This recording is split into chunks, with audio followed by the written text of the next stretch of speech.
चलिए दोस्तों स्टार्ट करते हैं हम लोग बिहार दरोगा का फुल लेंथ का टेस्ट सीरीज। और यह ज्ञान बिंदु जीएस एकेडमी का बिहार दरोगा का फुल लेंथ का प्रैक्टिस सेट है जो इस रविवार को चला था। आप सभी लोग जानते होंगे कि अभी ज्ञान बिंदु जीएस एकेडमी यानी रोशन सर के द्वारा एक होमवर्क सीरीज को स्टार्ट किया गया और उसी होमवर्क सीरीज के तहत आपका हर संडे को बिहार दरोगा का एक फुल लेंथ का प्रैक्टिस सेट होगा। तो इसका पहला सेट हो चुका है, तो हम लोग आज इसी का डिस्कशन करने वाले हैं। तो आप सभी लोग कहते थे कि ज्ञान बिंदु का सेट लाइए, तो लीजिए आज आ चुका है। आज हम लोग यह 19/1/2025 को यह सेट चला था, तो उसी का डिस्कशन करते हैं। तो आप लोग वीडियो को पूरा देखिएगा, पसंद आने पर वीडियो को लाइक और चैनल को सब्सक्राइब करना ना भूलें और इस वीडियो को अपने दोस्तों में शेयर जरूर कीजिएगा। तो आइए हम लोग एक एक करके सभी प्रश्नों का सॉल्यूशन करते हैं और इसका पीडीएफ आपको हमारे टेलीग्राम चैनल पर मिल जाएगा, वहां से आप लोग डाउनलोड भी कर सकते हैं और देख सकते हैं। चलिए वीडियो के अंत तक बने रहिएगा।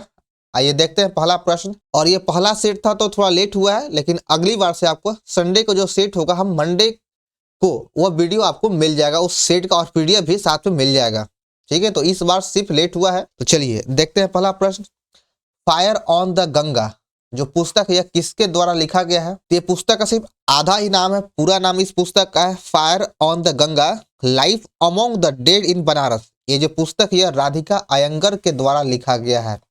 एक का 3 नंबर हो जाएगा। इस पुस्तक में खासकर ये बनारस शहर की ऐतिहासिक और सांस्कृतिक गहराइयों को समझाते हुए विशेष रूप से मृत्यु और मृत्यु के बाद जीवन के साथ इसके संबंध को प्रकाश डाला गया है। अगला प्रश्न है कि महिला टेनिस में सर्वाधिक ग्रैंड स्लैम खिताब जीतने का रिकॉर्ड किसके नाम है? तो यह रिकॉर्ड मार्गरीटा कोर्ट के नाम है। मार्गरीटा कोर्ट ने अभी तक कुल 24 बार ग्रैंड स्लैम का खिताब अपने नाम कर चुकी है, लेकिन यह जो रिकॉर्ड है अब तक सेरेना विलियम्स ने 23 बार बनाया। सेरेना विलियम्स 23 बार और मार्गरीटा कोर्ट 24 बार, जो सबसे अधिक है। संयुक्त राज्य अमेरिका में अंतर्राष्ट्रीय महिला साहस पुरस्कार किस भारतीय महिला को प्रथम महिला मिशेल ओबामा द्वारा प्रदान किया गया है? तो यह लक्ष्मी को दिया गया है। आप सभी लोग इस वीडियो को अपने दोस्तों में शेयर कीजिए जिन्हें सेट चाहिए था या जो सेट को ऑनलाइन नहीं कर पा रहे हैं, तो दबा के आप सभी लोग शेयर कीजिए। चलिए देखिए चौथा नंबर।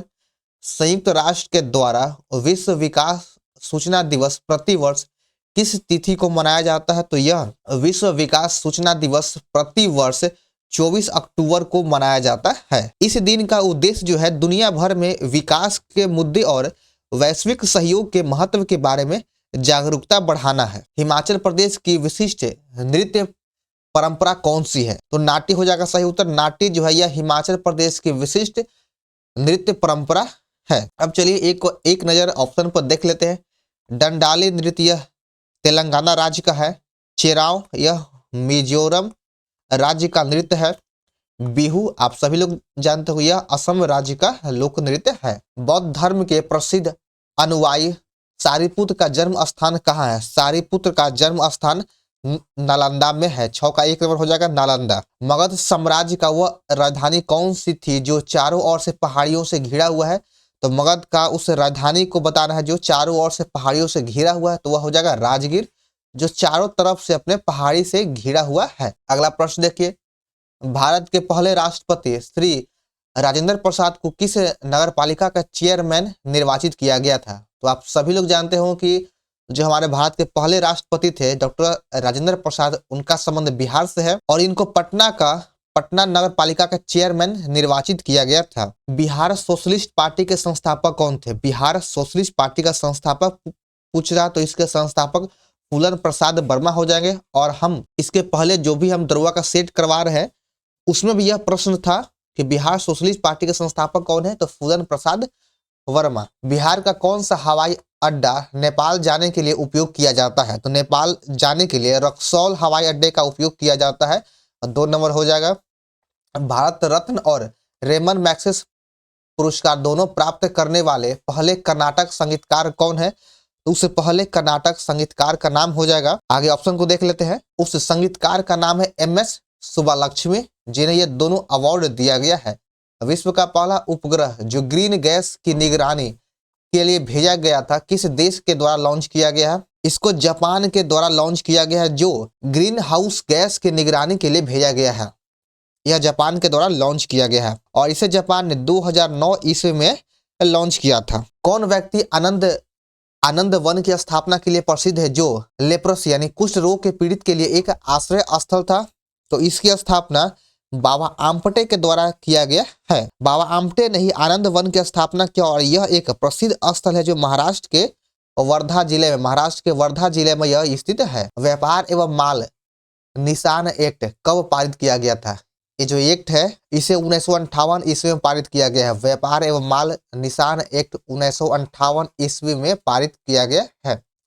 निम्नलिखित में से किस देश को मेगा डाइवर्स देश के रूप में जाना जाता है, जिसका अर्थ है जैव विविधता में अत्यधिक समृद्धि है? तो ऑस्ट्रेलिया को मेगा डाइवर्स देश के रूप में जाना जाता है। चलिए देखिए 16 नंबर, येलोस्टोन नेशनल पार्क किस देश में स्थित है? येलोस्टोन नेशनल पार्क यूएसए देश में स्थित है। 16 का 4 नंबर हो जाएगा यूएसए में। और इस पार्क की स्थापना 1872 ईस्वी में किया गया था। मनुष्य का कान किस आवृत्ति रेंज में सबसे अधिक संवेदनशील होता है? ये जो मनुष्य का कान होता है वह 2 से 5 किलो हर्ट्ज तक के सबसे अधिक संवेदनशील होता है। निम्नलिखित में से कौन सा समूह जैव अपशिष्ट सामग्री को शामिल करता है? तो 18 का देखिए 18 का हो जाएगा ऑप्शन नंबर डी, गोबर, धान का भूसा, सब्जियों का अपशिष्ट जैव निम्नकरणीय का उदाहरण 18 का 4 हो जाएगा। पारिस्थितिकी तंत्र में एक टिकाऊ जैव समूह जिसे अंतिम या स्थिर अवस्था के रूप में जाना जाता है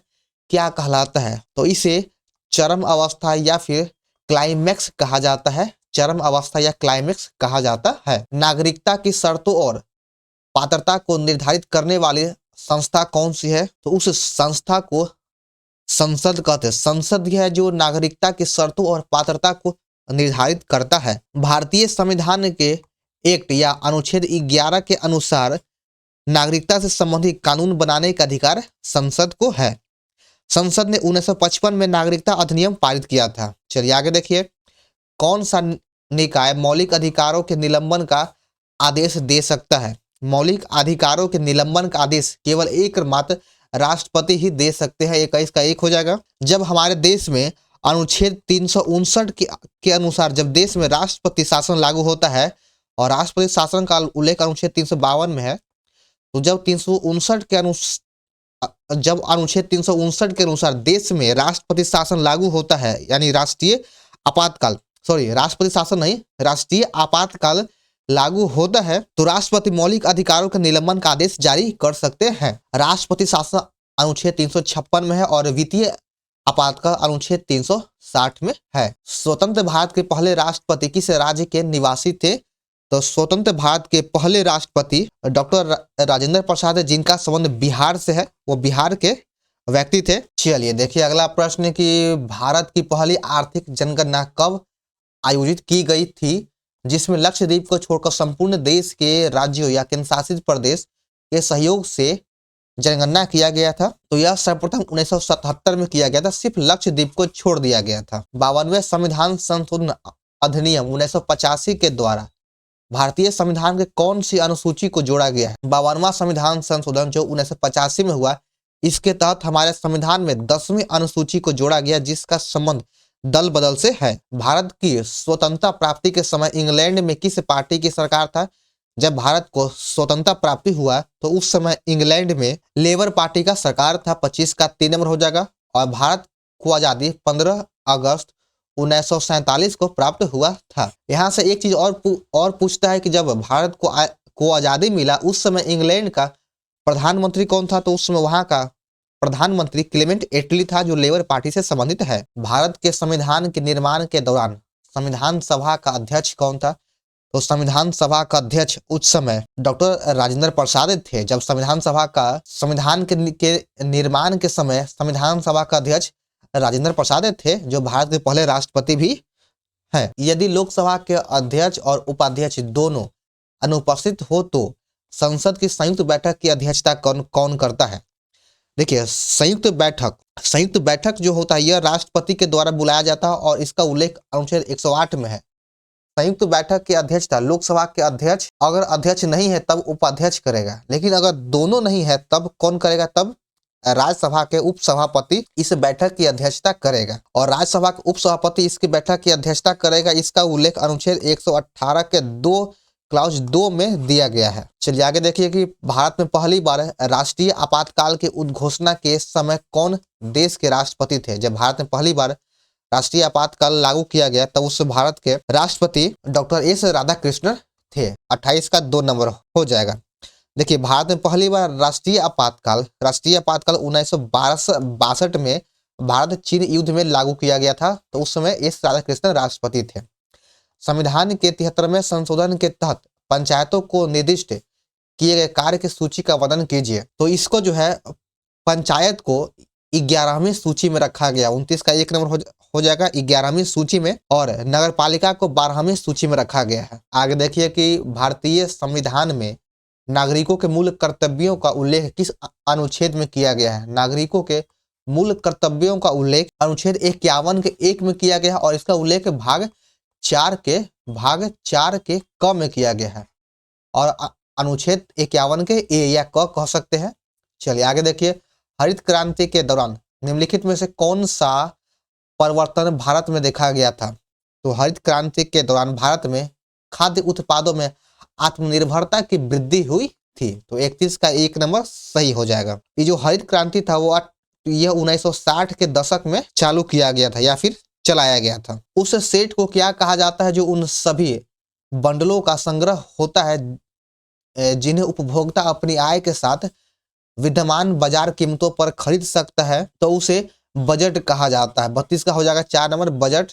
चलिए देखिए दोस्तों अगला प्रश्न कि मुद्रा के संबंध में निम्नलिखित में से कौन सा या कौन सी कथन सही है। तो 33 का देखिए ऑप्शन को देख लेते हैं कि मुद्रा खाते एक सुविधाजनक इकाई के रूप में कार्य करती है। सभी वस्तुओं और सेवाओं का मूल्य मौद्रिक इकाई में व्यक्त किया जा सकता है।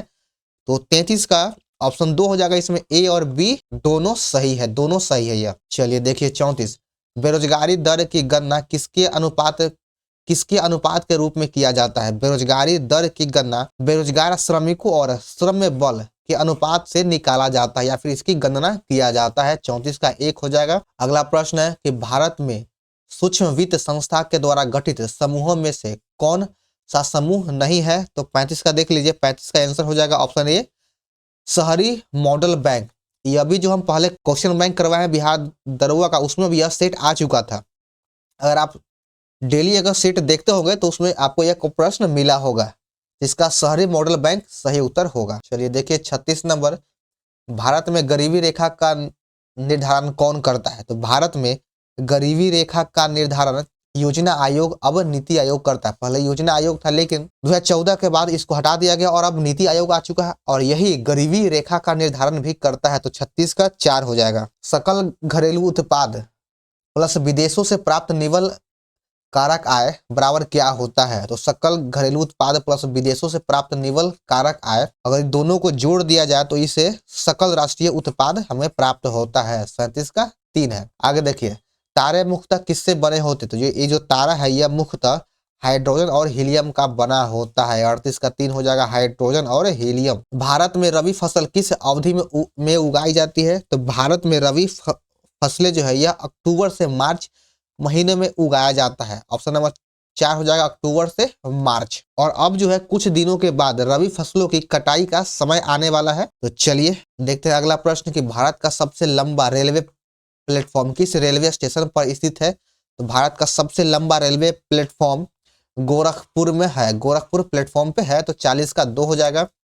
तारों के बीच स्थित आयनित गैस और धूल का विशाल बादल क्या कहलाता है। तो इसके धूल के विशाल बादल को नेब्यूला कहा जाता है। 41 का 3 हो जाएगा। 42 नंबर देख लीजिए कि तिब्बत की यारलुंग सांगपो नदी भारत में किस नाम से जानी जाती है। तो इस नदी को जो यारलुंग सांगपो है इसे भारत में ब्रह्मपुत्रा के नाम से जाना जाता है, और ब्रह्मपुत्रा को ही तिब्बत में यारलुंग सांगपो कहा जाता है। तो 42 का 3 नंबर हो जाएगा।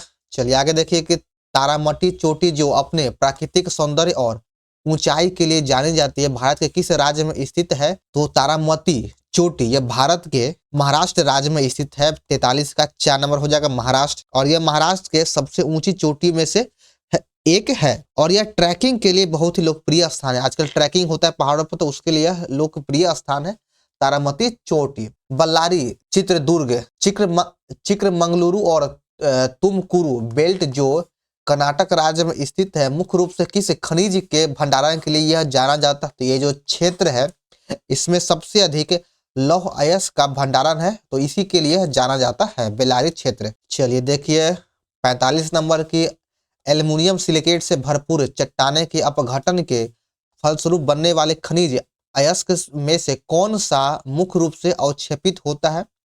तो 45 का देख लीजिए, 45 का ऑप्शन देख लीजिए, इसका हो जाएगा ऑप्शन नंबर 3 बॉक्साइट इसका सही उत्तर है। भारत में सर्दियों के दौरान पश्चिम और उत्तर पश्चिम की और बढ़ने वाला उष्णकटिबंधीय चक्रवात मुख्य रूप से कहां से उत्पन्न होता है? सर्दी के दौरान जो पश्चिम और उत्तर पश्चिम बढ़ने वाले चक्रवात की उत्पत्ति भूमध्य सागर के ऊपर से होता है, भूमध्य सागर के ऊपर से होता है। एक मिनट, क्वेश्चन हिल गया है, यह भूमध्य सागर के ऊपर से होता है। तो 46 का यहाँ पर देख लीजिए ऑप्शन 4 होगा। चलिए आगे देखें 47 नंबर, प्रायद्वीपीय भारत की नदियों में से कौन सी नदी पूरे वर्ष बारहमासी जल प्रवाह बनाए रखती है? एक तो खास बात है कि जो प्रायद्वीपीय नदियां हैं वह हमें सभी नदियां बारहमासी नहीं है, तो उन प्रायद्वीपीय नदियों में से कौन एक नदी है जो सालों भर बहती है? तो वह है कावेरी। कावेरी नदी सालों भर बहती या इसमें सालों भर जल प्रवाह होते रहता है। चलिए देखिए अगला प्रश्न 48 नंबर की, फरक्का बैराज के निर्माण के संदर्भ में निम्नलिखित में से कौन सा उद्देश्य इसका प्राथमिक उद्देश्य नहीं था? फरक्का बैराज के निर्माण में कौन है जो प्राथमिक उद्देश्य नहीं है? तो बांग्लादेश को बाहर बहकर जाने वाली पानी को रोकना, यह बिल्कुल भी उद्देश्य नहीं था। जो बांग्लादेश से पानी जा रहा है उसको रोकना यह फरक्का बैराज बनाने का उद्देश्य नहीं है। तो 48 का 1 हो जाएगा। बाकी उद्देश्य क्या है उसको भी देख लेते हैं। कोलकाता बंदरगाह पर गाद के जमाव पर रोक लगाना, यह इसका उद्देश्य था। देखिए जब कलकत्ता जो है बंदरगाह वह गंगा नदी पे बना हुआ है और उसी का भाग हुगली है उसी पे बना हुआ है, तो यहाँ बहुत ही ज्यादा जमाव या गाद जम जाता है। तो यहाँ से फरक्का बैराज जो है, जब यहाँ बहुत ज्यादा गाद जमता है तो इस बैराज खोला जाता है और खोलने के बाद पानी अचानक आती है और ये गाद को बहाकर लेके चली जाती है, तो यह से गाद साफ होता है। तो यह इसका पहला उद्देश्य था। कोलकाता बंदरगाह के कटाव को रोकने के लिए भी इस बैराज का निर्माण किया गया है। गंगा नदी में जहाजों की आवाजाही को सुगम बनाना भी इस बैराज का काम है। चलिए देखिए अगला प्रश्न की, उदयपुर की ज्वार खाने किस खनिज के लिए जानी जाती है? तो यह जस्ता खनिज के लिए जाना जाता है। 49 का 3 नंबर है। चलिए आगे देखिए 50 नंबर, तराई क्षेत्र की बस्तियां सहत सघन होती है, इसका कारण है कि इस क्षेत्र में वर्षा ऋतु के दौरान नियमित रूप से जल प्लावन होता है। तो इस कथन और कारण का सही मूल्यांकन क्या है? तो इसमें जो है ना ऑप्शन डी देखिए कि इसमें पहला गलत है और आर सत्य है। इसमें से ए सही है लेकिन आर गलत है। ए और आर छूट गया है देना, कोई बात नहीं है। आगे देखिए, भारत की कौन सी पंचवर्षीय योजना पूरी तरह से विफल रही? तो भारत की तीसरी पंचवर्षीय योजना जिसका कार्यकाल 1961 से लेकर 1966 ईस्वी तक था, यह पूरी तरह से विफल रहा था। इसके विफल होने का कारण यह था कि इसी के काल में 1962 में भारत चीन युद्ध हुआ, 1965 में भारत पाकिस्तान युद्ध हुआ, बहुत सारी घटनाएं और इसी के क्रम में सूखा भी आया, ये सभी चीजें हुआ तो यह विफल रही। चलिए आगे देखिए 52 नंबर की, मेगास्थनीज के अनुसार पाटलिपुत्रा शहर में 570 मीनारें और कितने द्वार थी? तो मेगास्थनीज के अनुसार पाटलिपुत्रा में 570 मीनार था और द्वार कितना है? तो इसमें 64 द्वार था। 52 का 2 हो जाएगा, 64 को द्वार है। आगे देखिए कि द्वितीय एंग्लो बर्मा युद्ध किस वर्ष लड़ा गया था? द्वितीय एंग्लो बर्मा युद्ध 1852 ईस्वी में हुआ था। 53 का 4 होगा। 14वीं शताब्दी के दौरान भारत में किसने सोने व चांदी की मुद्राओं के स्थान पर संस्थित धातुओं से निर्मित सांकेतिक मुद्रा का उपयोग करना शुरू किया था? तो मोहम्मद बिन तुगलक हो जाएगा। एमबीटी जिसे कहते हैं, यही सांकेतिक मुद्रा का उपयोग या शुरुआत किया था। उस पुर्तगाली अन्वेषक ने यहाँ बोल रहा है कि कौन सा वो पुर्तगाली व्यक्ति था जिसने 1498 में यूरोप से भारत के लिए एक नया समुद्री मार्ग की खोज किया था? तो यह बहुत ही प्रश्न है, आप सभी लोग का इसका आंसर आ गया होगा। तो वह व्यक्ति है वास्को डिगामा, जिसने यूरोप से भारत के लिए समुद्री मार्ग की खोज पहली बार किया था। तो 1498 में वास्को डिगामा। साइमन कमीशन में भारतीय प्रतिनिधियों की संख्या क्या थी? तो साइमन कमीशन में, या फिर कहें कि साइमन कमीशन का जो बहिष्कार किया गया था वह इसीलिए किया गया था क्योंकि इस कमीशन में एक भी भारतीय प्रतिनिधि नहीं था, यानी शून्य था, इसलिए इसका बहिष्कार हुआ था।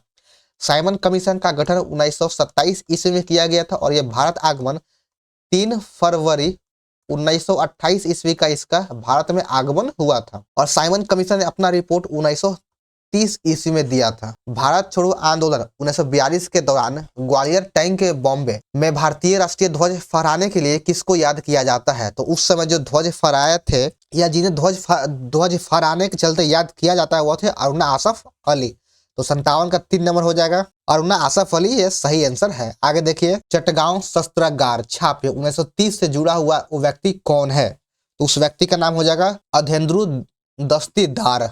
58 का 4 नंबर है। घटोत्कच जो 290 से 305 ईस्वी में राज्य किया था, किस साम्राज्य का राजा था? घटोत्कच का संबंध गुप्त साम्राज्य से है, जिसका कार्यकाल 290 से 305 ईस्वी तक है। ब्रिटिश हाउस ऑफ कॉमन्स का चुनाव लड़ने वाले पहले भारतीय व्यक्ति कौन है? तो वह दादा भाई नौरोजी है, जिन्होंने ब्रिटिश हाउस ऑफ कॉमन्स का चुनाव पहली बार लड़े। चलिए देखिए, 61 नंबर के निम्नलिखित में से कौन एक सुमेलित जोड़ा है, यानी कौन से जोड़े का मिलान सही है? चलिए देखिए ऑप्शन को कि राम नारायण का संबंध सिराजदौला के सेनानायक थे, बिल्कुल गलत है, यह सेनानायक नहीं थे। मीर मदन मीर जाफर का दीवान था, यह भी नहीं होगा। राय दुर्लभ बिहार का सूबेदार था, नहीं, बिल्कुल गलत है। और जगत सेठ का संबंध बंगाल के प्रसिद्ध सेठ हैं, तो 4 नंबर में मिलाना सही है। जगत सेठ बंगाल के प्रसिद्ध सेठ थे। नुगु वाइल्ड लाइफ सेंचुरी जो हाल ही में खबरों में रही, किस राज्य में है? तो नुगु वाइल्ड लाइफ सेंचुरी यह तेलंगाना राज्य में है। हाल ही में इंडिया ऑयल कॉर्पोरेशन के अध्यक्ष के रूप में किसको नियुक्त किया गया है? इंडियन ऑयल कॉर्पोरेशन का अध्यक्ष अभी वर्तमान में अरविंद सिंह सहानी को नियुक्त किया गया है। अगला प्रश्न है कि हाल ही में क्रिकेट से संन्यास की घोषणा करने वाले भारतीय क्रिकेटर कौन है? कौन वो भारतीय क्रिकेटर है जिसने क्रिकेट से संन्यास लेने की घोषणा किया है? तो वह हो जाएगा रिद्धिमान साहा। Option 4 number, Riddhiman Saha. महासागर शिखर सम्मेलन का आयोजन हाल ही में किस देश ने किया है? तो इसका आयोजन भारत के द्वारा किया गया। भारत के द्वारा ही महासागर शिखर सम्मेलन का आयोजन किया गया है। हाल ही में आयोजित अंतर्राष्ट्रीय पर्यटन मार्ट कहाँ शुरू हुआ है? तो अंतर्राष्ट्रीय पर्यटन मार्ट की शुरुआत काजीरंगा नेशनल पार्क जो असम राज्य में यहीं पर किया गया है। चलिए अगला प्रश्न है कि 2024 में महिला बैलन डीओ अवार्ड जीतने वाली महिला फुटबॉलर कौन है? तो यह अवार्ड जीतने वाली महिला फुटबॉलर है एटाना बोनमत्ती। ऑप्शन नंबर 3 हो जाएगा, एटाना बोनमत्ती। भारत के अगले मुख्य न्यायाधीश के रूप में किसके नाम की सिफारिश किया गया है?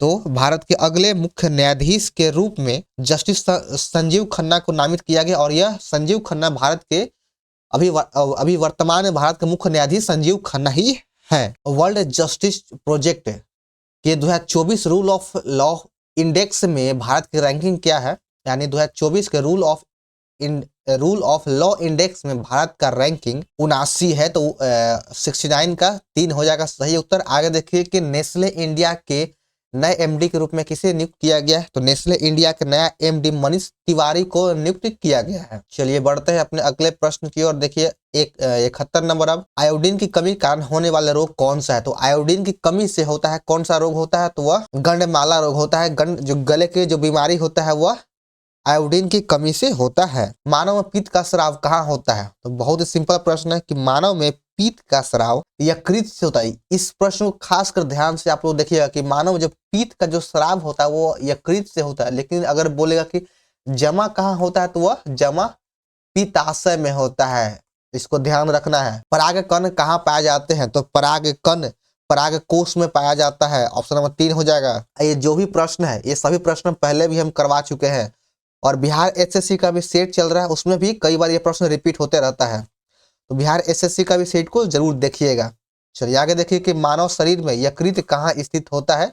तो मानव शरीर में यकृत मनुष्य के दाहिनी और पेट के ऊपर होता है। जो दाहिनी और पेट के ऊपर होता है। 74 का 1 हो जाएगा। उमस भरी गर्मी के दौरान शरीर से निकलने वाली दुर्गंध पसीने में किसकी क्रिया के कारण होती है? तो यह बैक्टीरिया की वजह से हमें दुर्गंध आता है। सांख्यिकीय आंकड़ों के अनुसार भारत में अंधापन का सर्वप्रमुख कारण क्या है? तो अंधेपन का सर्वप्रमुख कारण हो जाएगा वह है मोतियाबिंद। 76 का 3 नंबर है। एल्कोहल के निराविष के लिए निम्नलिखित में से कौन सा मानव अंग उत्तरदायी होता है? जो एल्कोहल का निराविष करने के लिए जो मानव अंग होता है वह यकृत है, यहीं पर निराविष होता है। तो 77 का 1 नंबर हो जाएगा। आगे देखिए कि मानव शरीर में ऑक्सीजन का अभिगमन किस क्रम में होता है। ऑक्सीजन का अभिगमन पहले जो है वह फुफ्फुस के द्वार में आता है, उसके बाद फिर रक्त के द्वारा ऊतकों में पहुंचता है। पहले 1 नंबर यहाँ होगा, 2 नंबर रक्त में, और रक्त के माध्यम से फिर ऊतक में जाता है, तो 3 नंबर ये हो जाएगा, यानी 2 1 3। सेल्सियस और फ़ारेनहाइट स्केल पर किस तापमान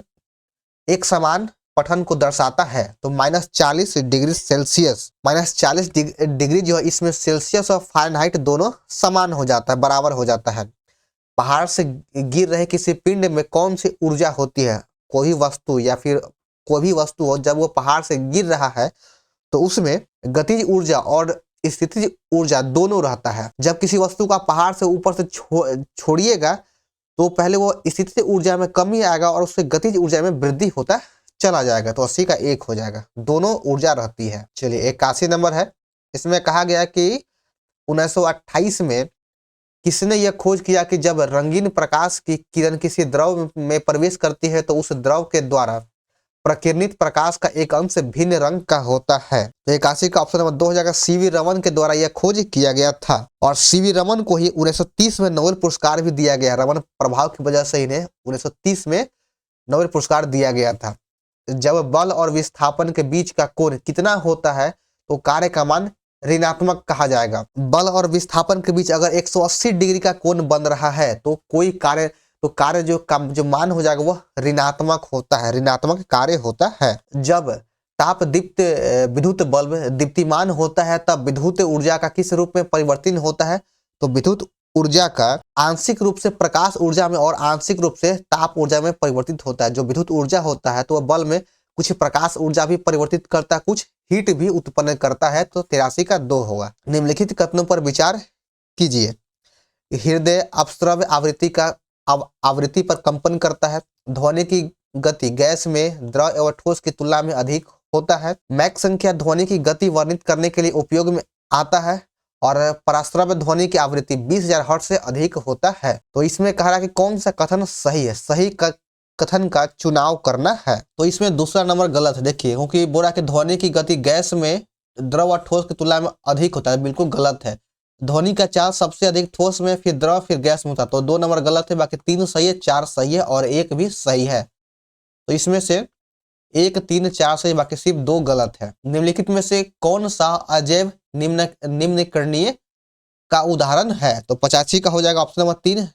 नायलॉन जो है यह एक अजैव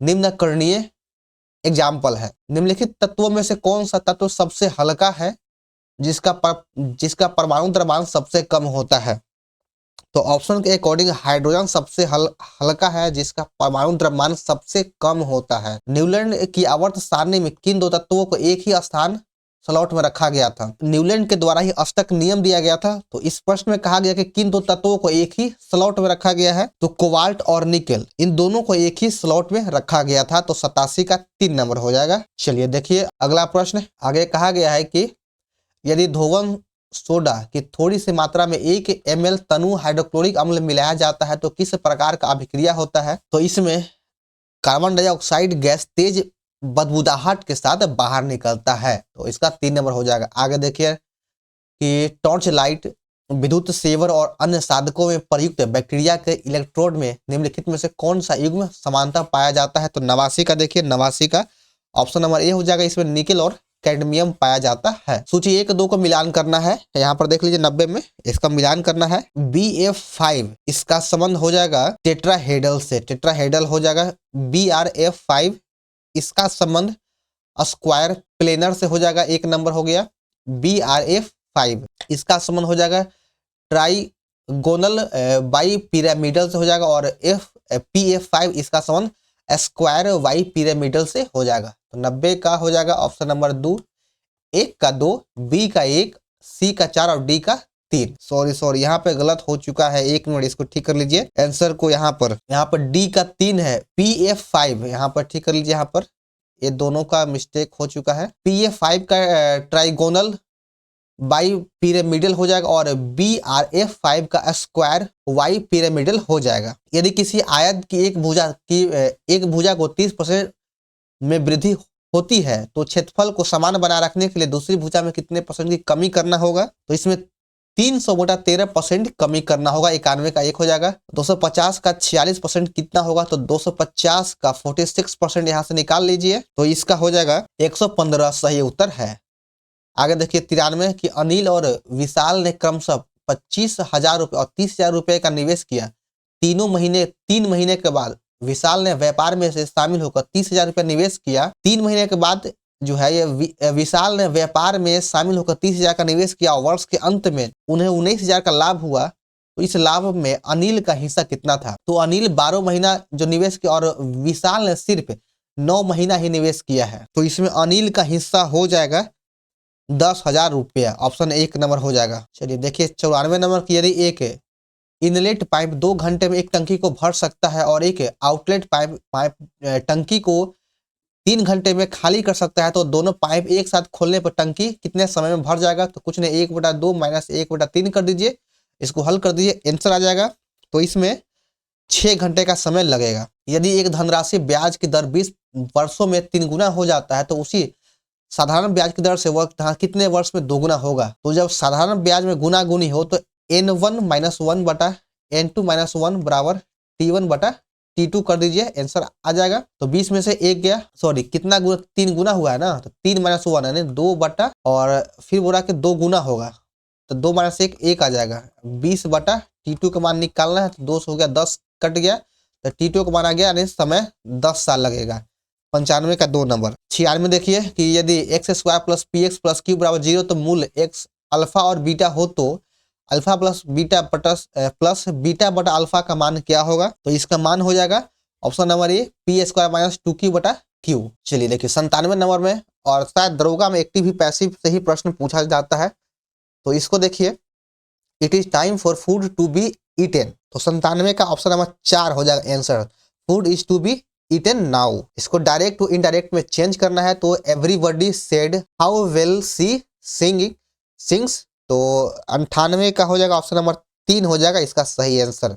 आगे देखिए 99 नंबर। नीचे दिए गए वाक्यांश के लिए एक शब्द दिया गया है, विकल्प में से चुनिए जिसका अपकार किया जा सके। जिसका अपकार किया गया हो उसे क्या कहते हैं? तो उसे अपकृत्य कहा जाता है, उसे अपकृत्य कहते हैं। अब देखिए इस सेट का अंतिम प्रश्न है कि एक बस बिना रुके 54 किलोमीटर प्रति घंटे की गति से चलता है। ठहराव की वजह से उसकी औसत गति घटकर 45 किलोमीटर प्रति घंटा हो तो बस हर घंटे कितने मिनट तक रुका? तो ये जो है हर घंटे 10 मिनट रुका है। तो देखिए इसको बनाते ऐसे है कि पहले सापेक्ष गति निकालते हैं। तो सापेक्ष गति 54 - 45 यानी 9 किलोमीटर प्रति आवर आ जाएगा, इसका सापेक्ष गति है। तो ठहराव का समय निकालने के लिए क्या करते हैं कि 9 इसका सापेक्ष गति बटा जो मूल गति है उसे भाग देना गुना 60 कर देना है। गुना 60 कर दिए क्योंकि 60 मिनट में चेंज करना तो 9 6 54 और 6 से 10 बार में कट गया यानी 10 मिनट इसका ठहराव होगा। ठहराव निकालना बहुत ही आसान है। सापेक्ष गति और मूल गति से भाग देकर 60 से गुना कर दीजिए। तो चलिए यहाँ पर हमारा आज बिहार दरोगा का जो होमवर्क टेस्ट सीरीज के अंतर्गत जो सेट हुआ था उसका पहला सेट समाप्त होता है। अब ये बिहार दरोगा का जो अगला सेट अगले संडे को होगा तो उसका हम वीडियो जल्दी अपलोड कर देंगे। उसके वीडियो मंडे को अपलोड हो जाएगा। तो आप लोग जो भी इस वीडियो को देख रहे हैं, जो चैनल पर नए उस चैनल को सब्सक्राइब कर लीजिए ताकि आपको नोटिफिकेशन जल्दी ही मिल सके और बेल बटन को दबा दीजिएगा। और वीडियो अच्छा लगा हो तो वीडियो को लाइक कर दीजिएगा। तो चलिए मिलते हैं फिर नेक्स्ट वीडियो में। जय हिंद।